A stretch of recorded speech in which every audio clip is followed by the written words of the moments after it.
اس سے قبل کہ انسان اپنے موضوع کو آپ کے سامنے معین و مشخص کروں، ہر سال کی طرح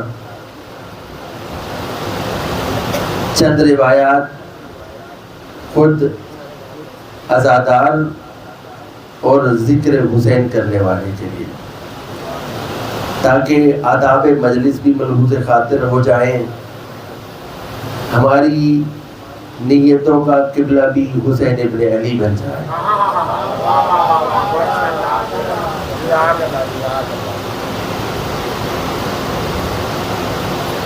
ذکر حسین ابن علی کرنے والے کا مقام اور رتبہ آپ سے زیادہ بہتر کون نہیں جانتا کہ چھٹے سرکار تشریف فرما ہے اور غلام آ کر بتاتا ہے کہ مولا دیبل آیا ہے۔ کون ہے دیبل؟ شاعر اہل بیت، معمولی رتبہ نہیں ہے۔ کہا دیبل آیا ہے، سنیے گا۔ وقت کا امام اپنی جگہ سے کھڑا ہو کر جا کر دیبل کا استقبال کرتا،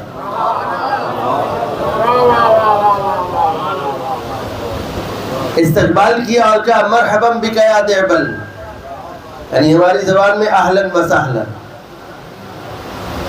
پھر مولا اسے لائے، اپنی جگہ پر بیٹھے اور اپنے برابر مسند پہ اسے جگہ دی۔ ابتدائی سلام دعا کے بعد مولا نے کہا دیبل، کیا تم ہمیں ہمارے جد حسین کے مصائب نہیں سناؤ گے؟ کہ فداک یا ابن رسول اللہ، کیوں نہیں سناؤں گا؟ پہلا میسج لے کر جائیے۔ مولا نے کنیز کو بلایا اور کہا کہ ابھی مجلس حسین کا اہتمام ہوگا، لہذا پردہ لگا دو۔ پردہ لگا اور دوسری طرف مولا کی تمام کنیزیں اور گھر والے آ کر بیٹھ گئے۔ گویا مولا بتانا چاہتے ہیں کہ جب بھی میرے جد حسین کی مجلس پر آؤ تو تنہا نہ آنا۔ گھر میں بیٹا موجود ہے، ساتھ لے آئے، بھائی موجود ہے، ساتھ لے آئے، گھر والی بیویاں موجود ہیں، ساتھ لے کر آئیں۔ خوب مجلس کا آغاز ہوا، دیبل نے ذکر کیا، مصائب پڑھے۔ راوی کہتا ہے میں دیکھ رہا تھا کہ جب حسین کے مصائب کا ذکر ہوا تو جعفر صادق اتنا روئے اتنا روئے اتنا روئے، اسے لگتا تھا کہ جعفر صادق کی روح قفس انصری سے پرواز کر جائے۔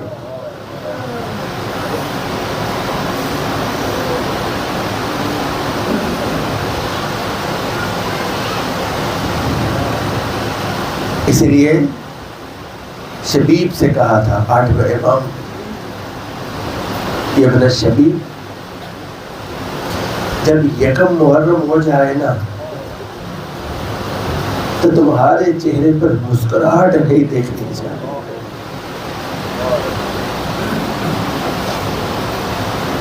اسی دیبل کو مولا نے ذکر کے عوض کیا عطا کیا؟ اپنی خلعت عطا کی اور کہا دیبل یہ معمولی چیز نہیں ہے، اس میں جعفر صادق نے 1000 رکعت نماز پڑھی ہے، یعنی ذکر حسین کا عوض معمولی چیزیں، یہ ہے ذکر حسین کرنے والے کا انعام۔ اب آئیے عزادار کا انعام کیا ہے، عزادار کا مقام کیا ہے؟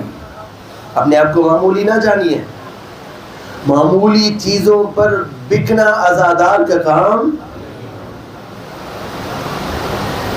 غالباً کسی مرحلے پر میں نے یہ روایت آپ کی سماعتوں کو ہدیہ کی ہے، لیکن تبرکاً دوبارہ فذکر ان الذکری تنفع المؤمنین کے تحت آپ کی سماعتوں کو ہدیہ کر رہا ہوں کہ روز محشر کی ہولناکیاں بیان کرتے ہوئے پروردگار کہتا ہے یوم یفر المرء من اخی و امہ و ابی و صاحبتہ و بنی، کہ وہ دن ہے کہ جس دن دوست سے منہ چرا لے گا، بھائی بھائی سے منہ چرا لے گا، وَأُمِّهِ وَأَبِي، وہ ماں اور باپ جو ہم سے بہت پیار کرتے ہیں، روز محشر کی ہولناکی کو دیکھتے ہوئے جب نامہ اعمال ہاتھ میں آئے گا اور انسان دیکھے گا کہ میرے نامہ اعمال میں حسنات کم ہیں، اور وہ حسنات لینے کے لیے جب اپنے عزیز و اقارب رشتہ داروں بالخصوص والدین کی طرف نظر کرے گا تو وہ ماں جو انسان سے اتنا پیار کرتی ہے کہ دنیا میں دکھ میں نہیں دیکھنا چاہتی، وہ ماں بھی روز محشر منہ موڑ لے گی۔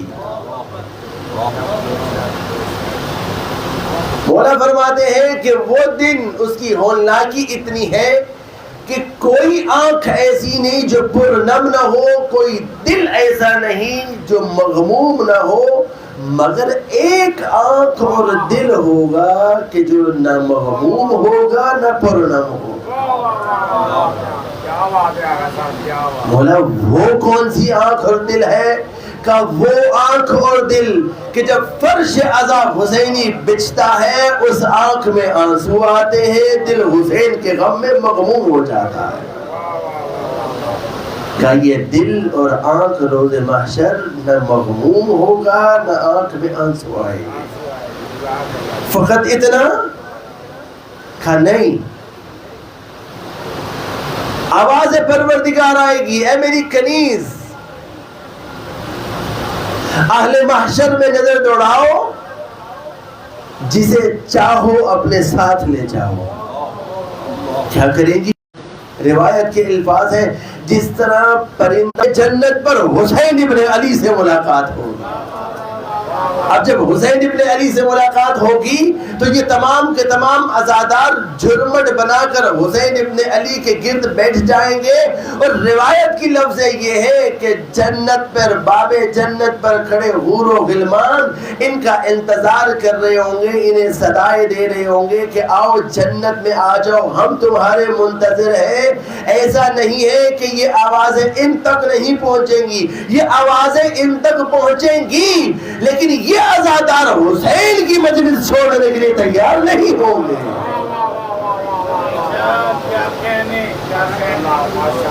عزادار کا مقام معمولی، اور سنیں ایک لمحہ اور آگے میرے ساتھ بڑھیے کہ جب فرش عزائے حسینی بچتا ہے تو اس فرش عزا پر انبیاء آتے ہیں، معصومین آتے ہیں، خداوند کریم ملائکہ کی صفوں کو جوک در جوک اس فرش عزا پر بھیجتا ہے، اور یہ ملائکہ عزاداران حسین کے پاؤں پر لگی مٹی کو اپنے پروں کے ساتھ مس کر کے جب فرش سے عرش پر جاتے ہیں تو ان کے پروں سے ایسی خوشبو آتی ہے کہ جو ملائکہ فرش سے عرش سے فرش پر نہیں آ سکے تھے وہ ان سے پوچھتے ہیں کہ تمہارے پروں سے خوشبو کیسی آ رہی ہے؟ تو یہ ملائکہ جواب دیتے ہیں تمہیں نہیں معلوم، ہم عزادار حسین کے پاؤں کی مٹی اپنے پروں پر مل کر آئے۔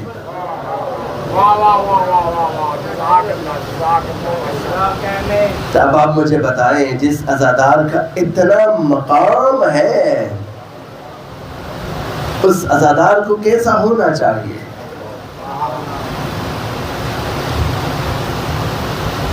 عزا صرف کالے کپڑے پہننے کا نام، عزا صرف ہاتھ میں کڑی پہننے کا نام،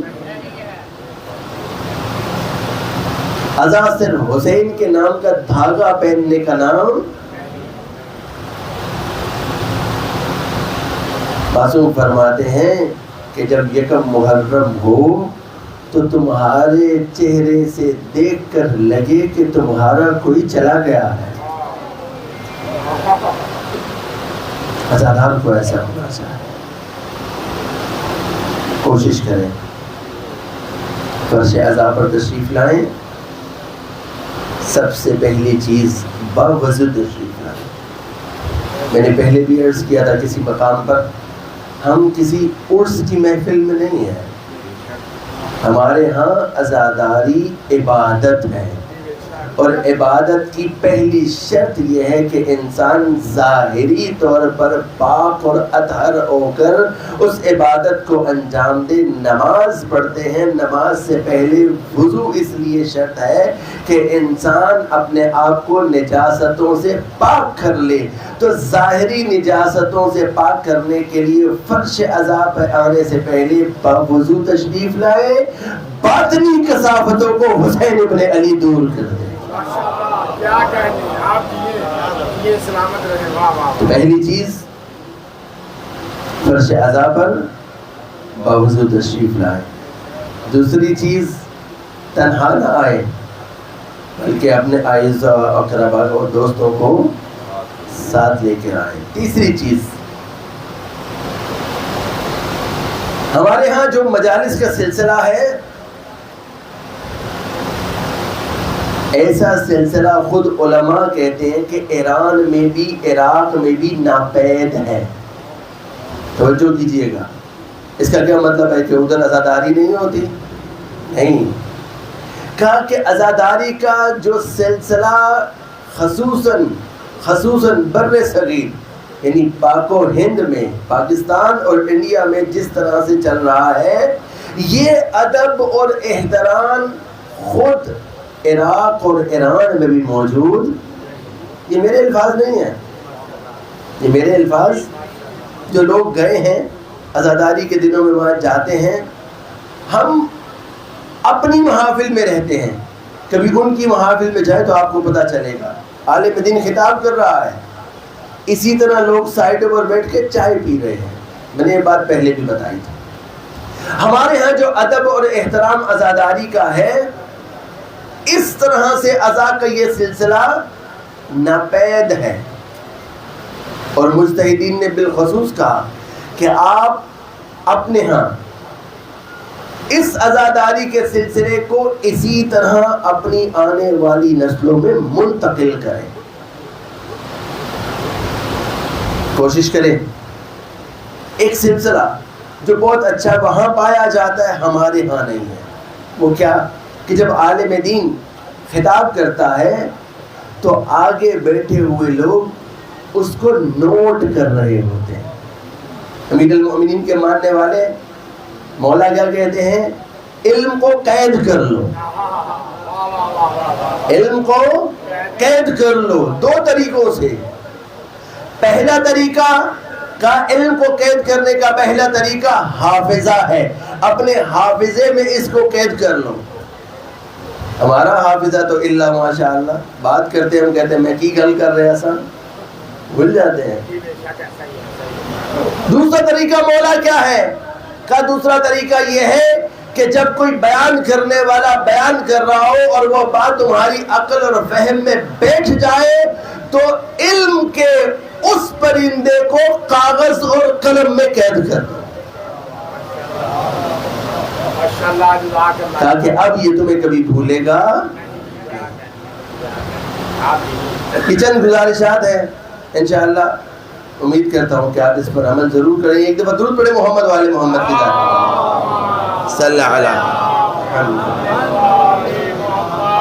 آخری گزارش جو آغا اصغر نے بھی کی، میں بھی کر رہا ہوں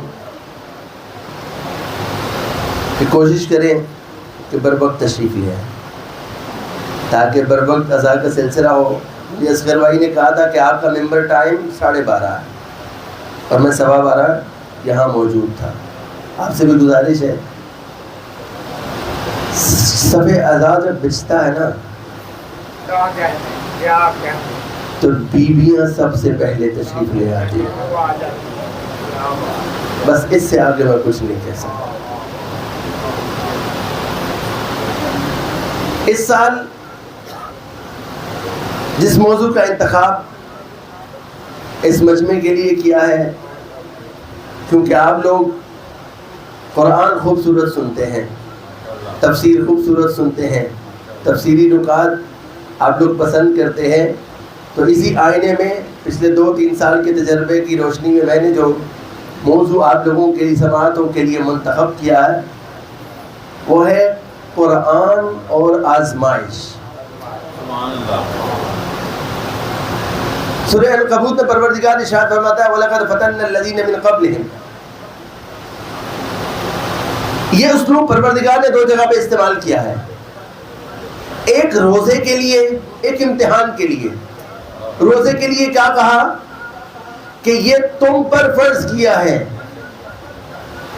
جیسا کہ تم سے پہلی امتوں پر فرض کیے تھے. امتحان کے بارے میں کہتا ہے کہ تم سے نہیں لے رہا, صرف یہ امتحان تم سے پہلی امتوں سے بھی لیے ہیں. بھئی ہم تو گیس پیپر والے لوگ ہیں, ٹھیک ہے جی, جینزی اور الفا. ہمارے زمانے میں تو گیس ہوا کرتے تھے, اب ٹپس آ گئی ہیں, ٹپس نوٹ ہوتے ہیں. تو پروردگار ہمیں کوئی گیس دے دے تو امتحان کیسے لے گا؟ تو پروردگار نے کہا کہ جیسے پہلی امتوں سے لیے ویسے ہی تم سے لوں گا.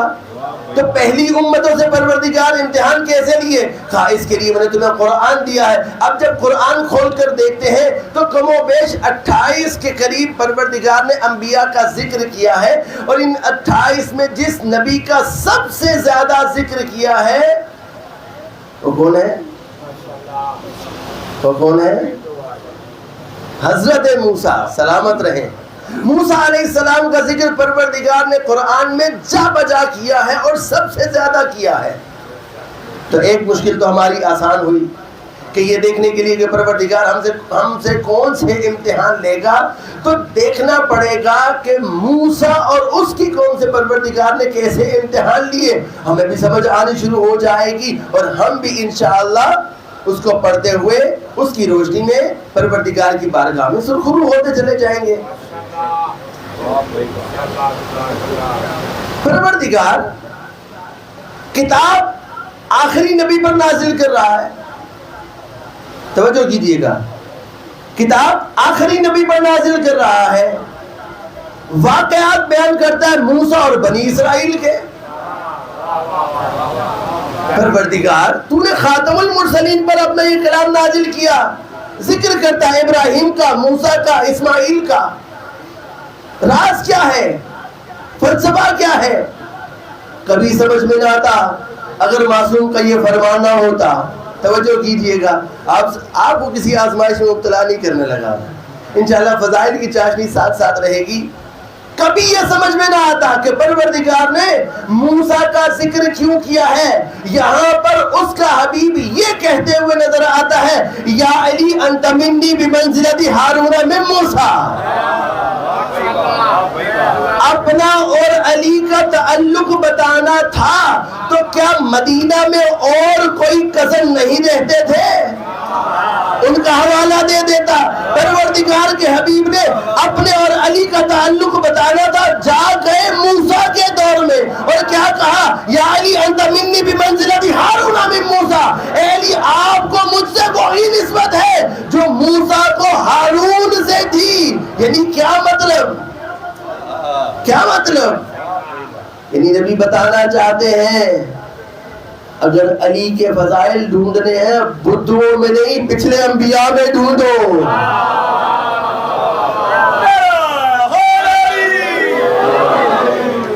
رب کے بدھو تمہیں کیا بتائیں گے علی کے فضائل کیا ہے.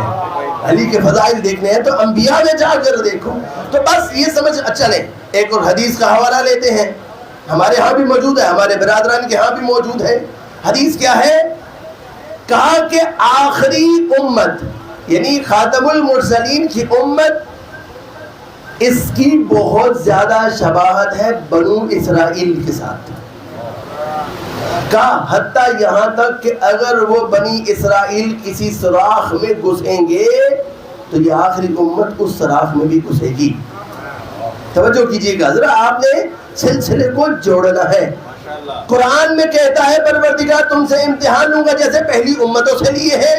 اب جب پہلی امتوں کا ذکر دیکھنا چاہتے ہیں تو سب سے زیادہ بنو اسرائیل کا ذکر نظر آتا ہے, سب سے زیادہ موسیٰ کا ذکر نظر آتا ہے. ہمیں جب یہ تطابق سمجھ میں نہیں آیا تو ہم نے فرمان معصوم دیکھا تو معصوم کہتے ہیں یا علی انت منی بمنزلتی ہارون من موسیٰ. تو نبی کون ہوئے؟ موسیٰ کی منزلت پر. علی کون ہوئے؟ ہارون کی منزل پر. آپ اور میں. اس کا مطلب ہے کہ بنو اسرائیل کے ساتھ کوئی شباہت ہے. توجہ ہے نا؟ میری بات سمجھ پا رہے ہیں نا؟ میرا موضوع سمجھ رہے ہیں نا؟ یعنی اس کا مطلب یہ ہے کہ پروردگار اصل میں کچھ سمجھانا چاہتا ہے موسیٰ کے ذریعے. اگر کبھی موقع ملا نا تو آپ کو پوری تطابق کر کے دکھاؤں گا کہ کیسے علی کا دور, علی اور رسول خدا کا دور جناب موسیٰ اور ہارون کے ساتھ ہو بہو شباہت رکھتا ہے. ہو بہو شباہت رکھتا ہے. حیران ہوتا ہے بعض اوقات انسان. تو یہ پتہ چل گیا. چلیے ہم نے جو موضوع سخن قرار دیا ہے قرآن کی آیتوں کو وہ ہے سورہ قصص. اور آپ سے درخواست کروں گا, یہاں سنی سنائی باتیں نہیں چلتی, ہوم ورک بھی دیا جاتا ہے. سورہ قصص, اب تو موبائل آ گئے ہیں, آپ موبائل پہ کھول کے بھی دیکھ سکتے ہیں, پڑھ سکتے ہیں. پہلی 40-45 آیات ترجمے کے ساتھ ضرور تلاوت کریں. ان آیات کو اگر آپ نے پڑھ لیا تو کل سے مجلس کا لطف تو بالا ہو جائے گا. میں بھی تیاری کر کے آؤں گا, آپ بھی تیاری کر کے آئیں گے تو بات زیادہ اچھے طریقے سے آپ تک پہنچ پائے گی.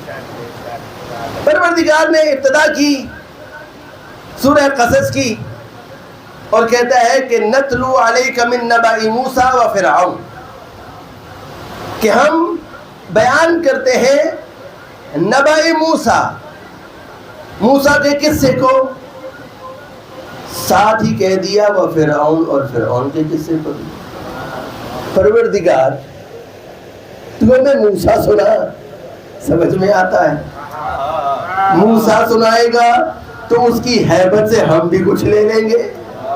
تم موسیٰ سنائے گا تو ہمارے اندر بھی موسیٰ جیسی شجاعت آئے گی. تو ہمیں موسیٰ سنائے گا تو موسیٰ کا جو تعلق پروردگار کے ساتھ تھا ہمارے بھی وہ پیدا ہو جائے گا. پروردگار یہ موسیٰ کے ساتھ تو لعین فرعون کیوں سنا رہا ہے؟ موسیٰ سناتا جا سمجھ میں آتی ہے, محسنات سناتا جا سمجھ میں آتی ہے. تو یہ فرعون کا ذکر کیوں کرتا ہے؟ جہاں جہاں پروردگار نے قرآن میں موسیٰ کا ذکر کیا ہے وہاں وہاں اس لعین فرعون کا ذکر بھی کیا ہے. کیوں؟ راز کیا ہے؟ فلسفہ کیا ہے؟ اس لیے پروردگار بتانا چاہتا ہے یہ موسیٰ ہے, یہ اس کا مخالف فرعون ہے. کہیں ایسا نہ ہو پوری کہانی سنتے رہو اور پھر کہو یہ بھی رضی اللہ ہے وہ بھی رضی اللہ ہے.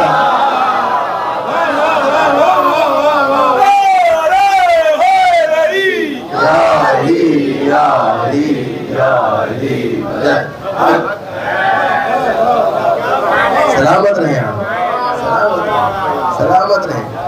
یہ نہ ہو نام لینے سے تقدیر بدل جاتی ہے. علی کا نام لینے سے تقدیر بدل جاتی ہے. بد شکل ہو اگر انسان تو تصویر بدل جاتی ہے. در پیش ہو اگر کوئی مشکل تو پڑھ ناگے علی, لوہے محفوظ پہ لکھی ہوئی تحریر بدل جاتی ہے.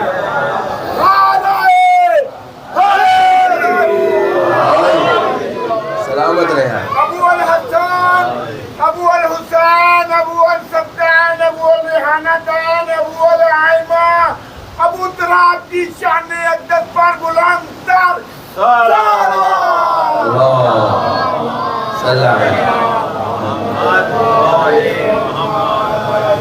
آپ کی خوبصورت سماعتیں ہیں. ایک اور نقطہ لیتے جائیے. یعنی پروردگار کیا کہہ رہا ہے کہ میں تمہیں قصہ سنا رہا ہوں، کس کا؟ موسیٰ اور فرعون کا۔ تو بس سنتے جائیے، خام خواہی اصطلاحات سے نہ جھگڑا کریے۔ یہ جو ٹرمنالوجیز ہوتی ہیں یہ آپ کو چھیڑنے کے لیے نہیں ہوتی بلکہ آپ کو سمجھانے کے لیے ہوتی ہیں۔ اس کا مطلب یہ ہے جہاں جہاں پروردگار موسیٰ کا ذکر کرتا جائے گا تو یہ تبلائے قرآن ہے، جہاں فرعون کا ذکر کرے گا یہ تبرائے قرآن ہے۔ سلامت رہیں۔ دشمن اہل باطل نتلو علیک من نبی موسیٰ و فرعون۔ ٹھیک ہے پروردگار، سن لیتے ہیں قصہ۔ اب پروردگار نے نام لیا پہلے موسیٰ کا، پھر نام لیا فرعون کا۔ موسیٰ وہیں رہ گیا، پہلے فرعون کا تعارف دے رہا ہے۔ اس سے پہلے کہ میں قرآنی تعارف کراؤں فرعون کا، ایک بات کو اپنے اذہان عالیہ میں جگہ دیجیے گا۔ میں نے اس موضوع کا انتخاب کیوں کیا؟ توجہ کیجیے گا۔ ہم جن حالات میں زندگی بسر کر رہے ہیں، جو کرنٹ افیئرز چل رہے ہیں، جو سرکمسٹانسز چل رہے ہیں، وہ کیا ہے؟ ایک طرف حق ہے، ایک طرف باطل ہے۔ توجہ کیجیے گا، ایک طرف حق ہے، ایک طرف باطل ہے۔ کل کا کل باطل ایک طرف ہے، نہتے لوگ ایک طرف کھڑے ہیں۔ یہ میں نے آپ کو اینک لگا دی ہے، آپ نے میرے موضوع کو عالمی تناظر میں سننا ہے۔ علماء عرفا کہتے ہیں کہ جس نے قرآن کو اس نیت سے تلاوت کی کہ یہ ماضی کی کتاب ہے، اس نے قرآن کو سمجھنے میں غلطی کی۔ اب آپ نے اینک لگا لی، آج کے تناظر میں جب آپ موسیٰ اور فرعون کا کردار دیکھیں گے، آج کے تناظر میں جب آپ موسیٰ کی حرکتیں اور فرعون کی حرکتیں مقابل میں دیکھیں گے تو آپ کو پتہ چلے گا ہر زمانے میں حق اکیلا رہا ہے، باطل کثرت میں رہا ہے۔ اب موسیٰ کا تعارف کرواتا ہے پروردگار، کرتا کیا ہے؟ یہ تقسیم کرتا ہے۔ میں نے اینک آپ کو لگا دی۔ فرعون کا تعارف کرواتا ہے کہ یہ لوگوں کو دو گروہوں میں تقسیم کرتا ہے۔ یستضعف طائفۃ، ایک گروہ کے اوپر ہاتھ رکھتا ہے اور ایک گروہ کو تیز کرتا ہے۔ جملہ بدل کے کہہ دوں، وہ جو اس کے تلوے چاٹے اسے ساتھ رکھتا ہے، جو اسے اس کی اوقات میں رکھے اس کا دشمن ہو جاتا ہے۔ اب اس میں فرق نہیں کرتا کہ باطل کوئی بھی ہو، اگر اس کے ساتھ مسلمان ممالک جا کر کھڑے ہو جائے تو بھی وہ باطل ہے۔ اب اس میں کوئی فرق نہیں کرتا۔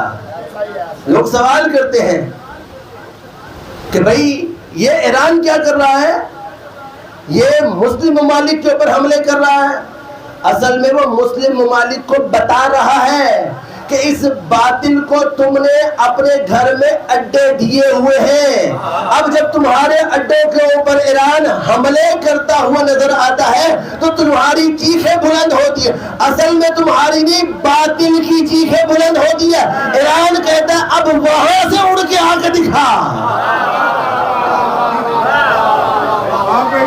اب وہاں سے آ کر دکھا۔ یہ جو آس پاس کے لوگ ہیں کہ جن کے اوپر باطل نے اپنا ہاتھ رکھا ہوا ہے، انہیں یہ ڈھکوسلا دیا ہوا میں تیرے ساتھ ہوں، لیکن جب ایران نے حملہ کیا تو ساتھ ہی ہاتھ کھڑے کر دیے، کہتا ہے اب تم ایران سے خود نمٹ لو۔ یہی پروردگار نے فرعون کا تعارف کروایا ہے۔ کیا کرتا ہے؟ دو گروہوں میں تقسیم کرتا ہے، ایک گروہ کے اوپر ہاتھ رکھتا ہے، ایک گروہ کو تیہ کرتا ہے۔ جب انہیں تیہ کرتا ہے تو کیا کرتا ہے؟ ان کے مردوں کو قتل کر دیتا ہے، ان کی عورتوں کو زندہ چھوڑ دیتا ہے، اور جنہیں زندہ چھوڑ دیتا ہے پھر انہیں اپنی لونڈیاں بنا لیتا ہے۔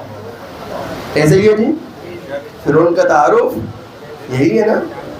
چلے اب ذرا میرے ساتھ ایک لمحہ اور آگے چلنا ہے۔ جب فرعون کا تعارف پروردگار نے کرا دیا کہ یہ ایک گروہ پر ہاتھ رکھتا ہے ایک گروہ کو تحقیق کرتا ہے. تو فرعون نے کیا کیا ہوا تھا؟ فرعون نے 2 تقسیمات کر رکھی تھی. 2 قسم کی قومیں بستی تھی. ایک قوم کو چہیتا بنایا ہوا تھا, ایک قوم کے اوپر ظلم کرتا تھا. فرعون سے پوچھا جائے بھئی تو ظلم کیوں کر رہا ہے؟ وہ تو پہلے ہی نہتے لوگ ہیں, ان کے پاس تو ہے ہی کچھ نہیں. جو ٹیکنالوجی تیرے پاس ہے وہ ان کے پاس نہیں ہے. جس ٹیکنالوجی کے ساتھ تو چلتا ہے وہ ٹیکنالوجی ان کے پاس ہے ہی نہیں. یہ نہتے لوگ ہیں, یہ پہلے ہی مارے ہوئے لوگ ہیں. تو اور ان کو مارتا ہے, کیوں مارتا ہے؟ تجھے مسئلہ کیا ہے؟ تیرا پرابلم کیا ہے؟ تو یہ پرابلم ظاہری پرابلم نہیں ہے. ایک دن فرعون نے خواب دیکھا. خواب کیا دیکھا؟ خواب یہ تھا کہ ایک چنگاری بنو اسرائیل کی طرف سے اٹھتی ہے اور وہ چنگاری آ کر اس کے تخت پر لگتی ہے اور اس کا تخت و تاج ختم ہو جاتا ہے. خواب سے اٹھا, بیدار ہوا, پریشان ہوا, کہا معاملہ کیا ہے سمجھ نہیں آ رہا. جوتشیوں کو بلایا, انہیں اپنا خواب بتایا. جیسے ہی انہوں نے خواب سنا تو کہا حضور بڑا مسئلہ ہو گیا. کہا مسئلہ کیا ہوا؟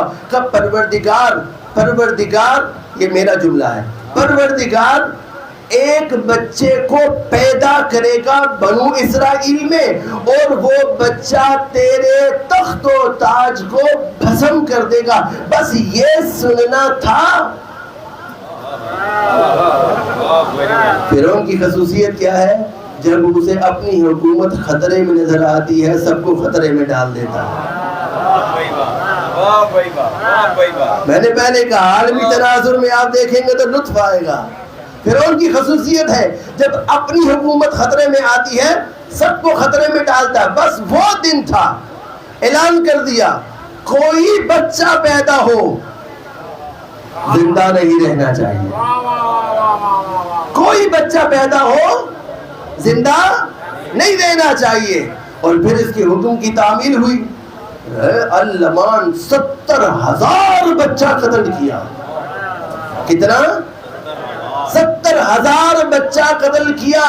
بس یہاں سے یہ بات سمجھ میں آ گئی کسی بھی دور میں کسی بھی قسم کا فرعون ہو, پروردگار ہمیشہ ایک معصوم سے ڈرا کر رکھتا ہے.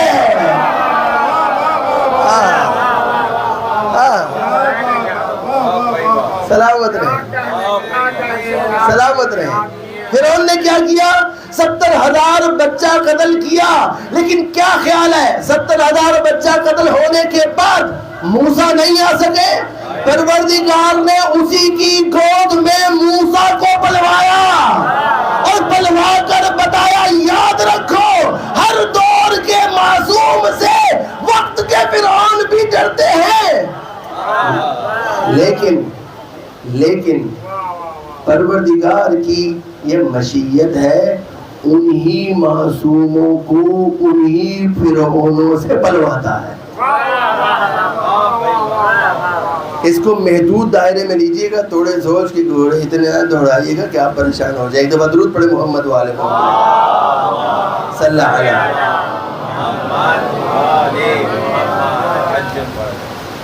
اچھا, یہ جو موسیٰ نبی تھے یہ کس کی اولاد میں آئے؟ ایک ہے اولاد اسماعیل اور ایک ہے اولاد اسحاق. اسحاق نبی کس کے بیٹے تھے؟ بول کے بتائیے. ابراہیم علیہ السلام. پروردگار نے اسماعیل کی ذریت میں خاتم الانبیاء کو بھی رکھا اور خاتم الاوصیاء کو بھی رکھا. ایسے ہی ہے. لیکن یعقوب کی نسل میں پروردگار نے کس کو رکھا؟ یوسف کو. ایسے ہی ہے. لیکن نسل یوسف میں کوئی نبی ہوا کیا تھا؟ اسی نسل میں پروردگار نے موسیٰ کو بھیجا ہے. اس لیے تذکرہ کر رہا ہوں. ہوا کیا تھا؟ 2 بھائی یوسف اور بنیامین, یہ ایک ماں سے تھے, باقی بھائی دوسری ماں سے تھے. 11 میں سے 10 نے حسد کیا کس سے؟ یوسف سے. کبھی موقع ملا تو سورہ یوسف بھی آپ کو سناؤں گا. حسد کیا, اور حسد کی صورت میں کیا کیا؟ باپ سے اجازت لی کہ ہم اسے کھیلنے کے لیے لے کے جا رہے ہیں, یہ ہمارے ساتھ انجوائے کرے گا. لے گئے, ارادہ کیا تھا آپ جانتے ہیں. لیکن جیسے ہی یوسف کو قتل کرنے لگے تو قال قائل منہم, ان بھائیوں میں سے ایک کہنے والے نے کہا لا تقتلوا یوسف, یوسف کو قتل نہ کرو. تو پھر کیا کریں؟ کہا کہ اس کو کنویں میں پھینک دو. کیا کیا؟ بھائیوں نے اٹھا کر کنویں میں پھینکا. ایک قافلہ آیا اور یوسف کو لے گیا. مجھے بتائیے, یوسف نے اتنے مصائب برداشت کیے, حسن یوسف اپنی جگہ, یوسف کی پاک دامنی اپنی جگہ, یوسف کو پروردگار نے مصر کی حکومت عطا کر دی, وہ اپنی جگہ. لیکن پروردگار نے یوسف کی نسل میں کوئی نبی نہیں بھیجا. جانتے ہو کس کی نسل میں بھیجا؟ اس بھائی کی نسل میں بھیجا جس نے پروردگار کا معصوم بچایا تھا. توجہ, تھوڑا جاگے. کیا کیا؟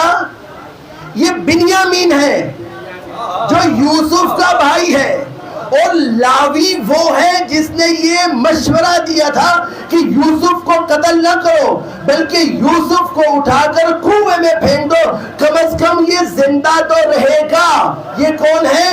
یہ لاوی ہے. پروردگار کو لاوی کی یہ ادا اتنی پسند آئی, پروردگار نے اپنے ایک معصوم کو بچانے کے صلے میں لاوی کی اولاد میں ایک معصوم کو رکھ دیا. اب آؤ, وہ جس نے پروردگار کا نبی بچایا, اس کی اولاد میں پروردگار نے ایک نہیں 12 معصوم رکھے ہیں.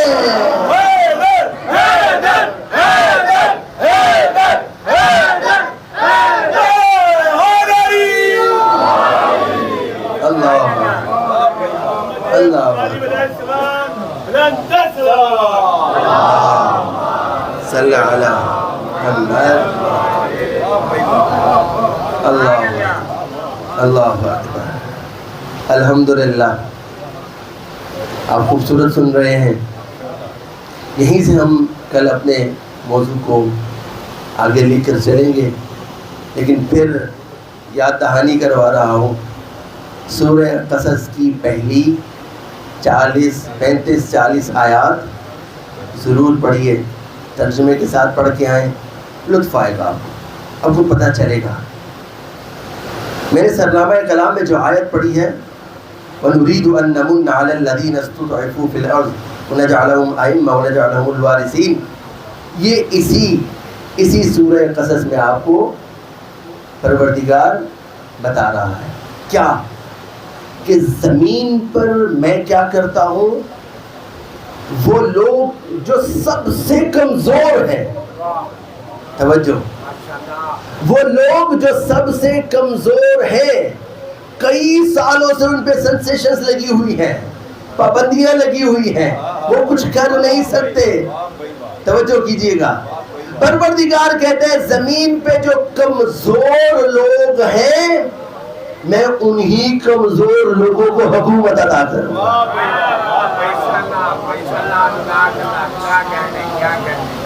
اس سال تشیع کا جو چہرہ ابھر کے سامنے آیا ہے, دنیا نے اس سے پہلے تشیع کا یہ چہرہ نہیں دیکھا. پہلے ہم تقیے میں تھے, ابھی ہم طاقت میں آ گئے ہیں. یہ کون طاقت میں لے کر آیا ہے؟ پروردگار کی یہی قرآنی آیت جو چیخ چیخ کر کہہ رہی ہے کہ زمین پر ہم نہتے لوگوں کو چن کر انہیں حکومت عطا کریں گے. آپ مجھے بتائیے, دنیا کی سپر پاور فرعون موسیٰ کے آگے جھکتی نظر آتی ہے, اور آج کے فرعون کے سامنے آپ نے دیکھا وہ فرعون جو اچھل کود میں اتنا ماہر تھا، کبھی کہتا تھا میں تہذیب کو یہ کر دوں گا، کبھی کہتا تھا کہ صفا ہستی سے مٹا دوں گا، آج گھٹنے ٹیک کر معافی مانگتے ہوئے کہہ رہا ہے کہ مجھے نکلنے کا راستہ دے دو، مجھے جانے کی کوئی صورتحال نظر۔ یہ آزمائش ہے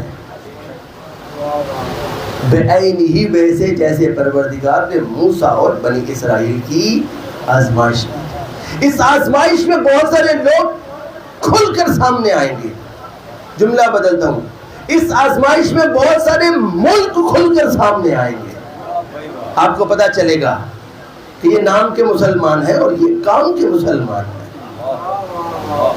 انشاءاللہ اسی سلسلے کو آگے لے کر چلیں گے۔ عزادارو آج کم ہو گئی،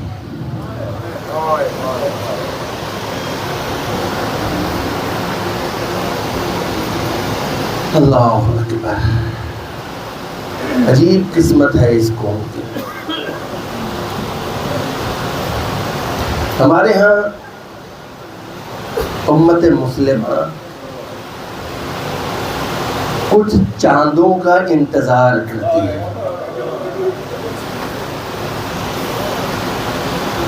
جانتے ہو لوگ ایک دوسرے کو فون کر کے پوچھتے ہیں چاند نظر آ گیا؟ فلسفہ کیا ہوتا ہے؟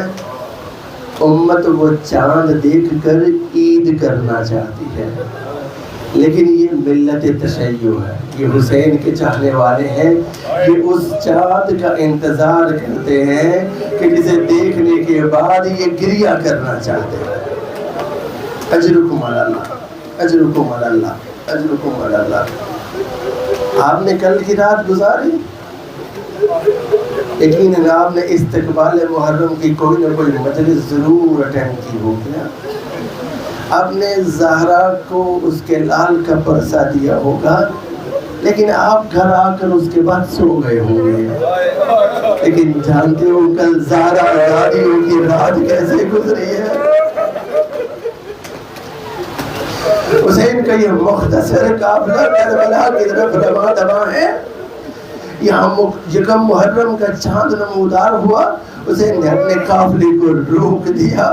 جب قافلے کو روک دیا اپنی سواری سے نیچے اتر آئے، چاند کی طرف دیکھا، کہا انا للہ و انا الیہ راجعون۔